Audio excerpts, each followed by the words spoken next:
I talk, you listen. Welcome to my one-man panel of madness.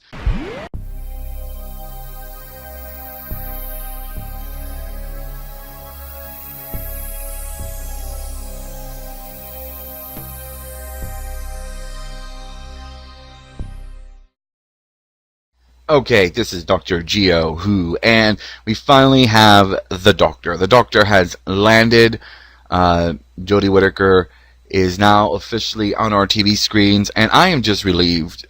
First of all, it was kind of fun because we made an entire holiday out of Sunday, this past Sunday, October 7th. So we literally woke up and just was happy. It felt like Christmas, and it literally did. I mean, where I live in Southern California, well, actually, no, Central California now. It was a very cool fall morning, so it just felt Christmassy like. And of course, had the beans and toast with eggs, which was great. It's a tradition. Whenever Doctor Who airs, we try to be as British as possible.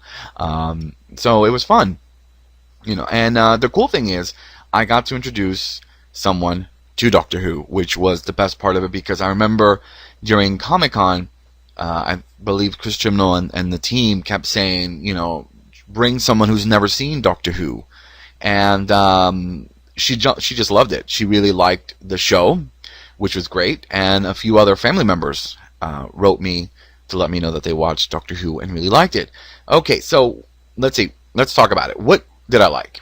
Oh, and I forgot to add that I just had to say, yes, I did make fish sticks and custard, and for those who are interested, because somebody asked what I use, because I don't eat meat, so it was actually a French toast sticks from Walmart. And if you put them in the oven, 400, and flip them, they're actually really good.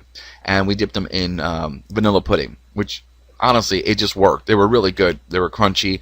So if you're ever throwing your Whovian party, yeah, you can have your fish sticks and custards. Of course, we had the Jelly Babies and the Jammy Dodgers. We also had a pizza in the shape of Cassandra. So it was good times, good times. Anyways, okay, so let's begin. What did I like? All right, so the feel for the show was, again, yes, that it was an ensemble piece. The Doctor did not have the answers to everything.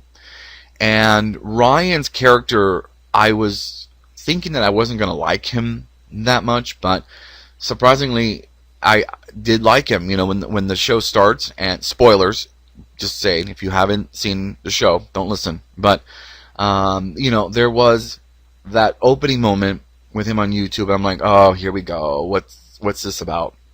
But seeing that he was somebody who suffers from a type of motor coordination disability, I guess you could say, and having that will to just kind of keep going and not giving up was really good. I think that's an important message. Plus, I like that just because he had that kind of coordination disability doesn't make him dumb or stupid. You know, he was very quick. He was very quick to pick up on things that even the Doctor hadn't picked up right away, which I like. I really like. I don't think the Doctor has to have the answers to everything.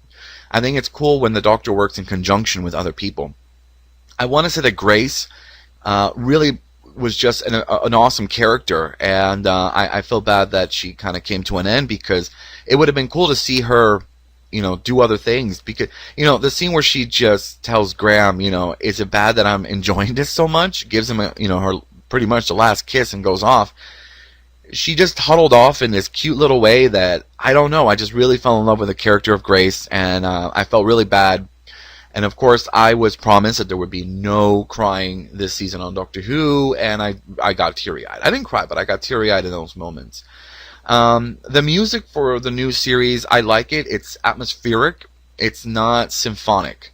So for me, there's kind of a difference. Symphonic is that big, grand music that you hear in, you know, epic films and so forth. And I love Murray Gold. I mean, his music is still very emotional, and I love it. But I really like the fact that this was a different style on it. You know, there was a lot of silent moments. You know, it didn't need music in every moment. I like that. So the atmospheric sound was more, I guess, you know, again, it wasn't sort of orchestrated. And I think it really fits Doctor Who, which takes me back to Dominic Glynn, who was a composer for Doctor Who. His style was very, um, I think it wasn't more atmospheric versus symphonic, just because of the tools that they used back then.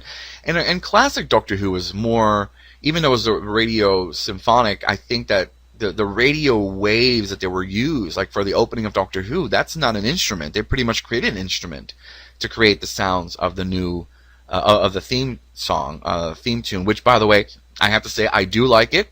I'm still not saying I'm loving it 100%. I'm kind of torn because I love it, but I think the drums might be a little too annoying for me. Like at certain points, it's like do do do do do do do. So if I think if the drums were kind of just reduced a little bit, it'd be a lot cooler. But I love and I say this way, I like the crystalline type of music, because and crystalline, it's just like, for me, if crystals had a sound, that's the sound. It's hard to explain, and I don't know how better to explain it, but in that sense. But overall, those are some of the things that really stood out. The Doctor had those Doctor qualities, and it wasn't too over the top. I think for me, there were moments where Matt Smith was a bit over the top. Like, you're trying to be the Doctor, whereas Jodie was the Doctor. Like, she was just the Doctor. And the way she would explain things, my brain is rebooting, every cell is I don't think any Doctor has really taken a moment to explain, this is what's going on. And before she says, I'm the Doctor, everything she says, those qualities that she describes, and then, I'm the Doctor. It just really built up, because I think that's great to explain who you are before you say who you are. You can say, I'm Dr. Geo Who, but, if I say, yes, that quirky, eccentric, weird person, that's me. So I really enjoyed that. So she had a really good Doctor Who moment. But again, every Doctor has their Doctor Who moment, and I'm done with the comparing this Doctor versus this Doctor. I think every one of us has a Doctor that maybe we consider that Doctor to be our Doctor. But in the, oh my goodness, 20-something odd years or more that I've been watching Doctor Who, it's difficult because you move from one Doctor to another. And there are some that kind of stick in your heart, and some that, okay, yeah, they're the Doctor.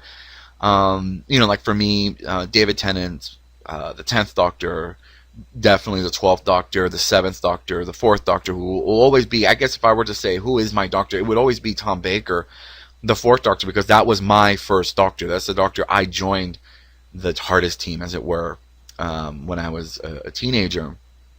And of course, Patrick Troughton, the 2nd Doctor, to me is also very much a style that I like. Which doesn't mean that I don't like I love all of them. First and foremost, I love all the Doctors, and that does include the new Jodie Whittaker 13th Doctor, including the War Doctor. There are some just that I'm more, I guess, emotionally attached to, I guess is the way you would say. So when people say, well, who is your Doctor? I'm like, well, I can tell you who I'm emotionally attached to if you want, or who are the ones that I really like.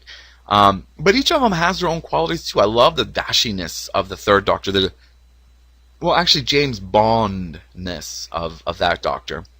I also really admire, the 5th Doctor had this youth kind of like mustache, kind of attitude that I really liked. The 1st Doctor will always be the Doctor, have the quality of, and I just liked him. I really do. And I really like him as portrayed by David Bradley.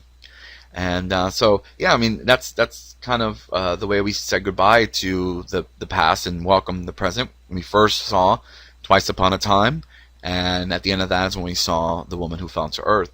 So I think those are just some of the notes that I took on the things that I really liked about this Doctor. I really enjoyed the writing.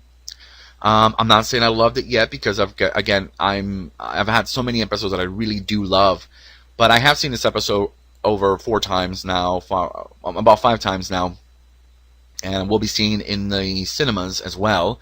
So I'm very excited to see it more, because it's not very episodic. It's not like an episodic TV show. The look of it, the way it flows, is more like a film. So I really do want to see it in theaters and see how that pans out. So I'm very excited for that. So unfortunately, Dr. Geo Who has had a bit of a malfunction. My hard drives with all my production stuff got scrambled after I moved. So it's been over a month since we actually posted anything. And this is my return to the world of Dr. Geo Who, with some other fascinating things. Not just Doctor Who. I think some people think that's all I do is Doctor Who, but I do other things. So yeah, that's my little take on it for this week. Thank you for listening, and please share, comment, and that's all I have to say. So, until next time.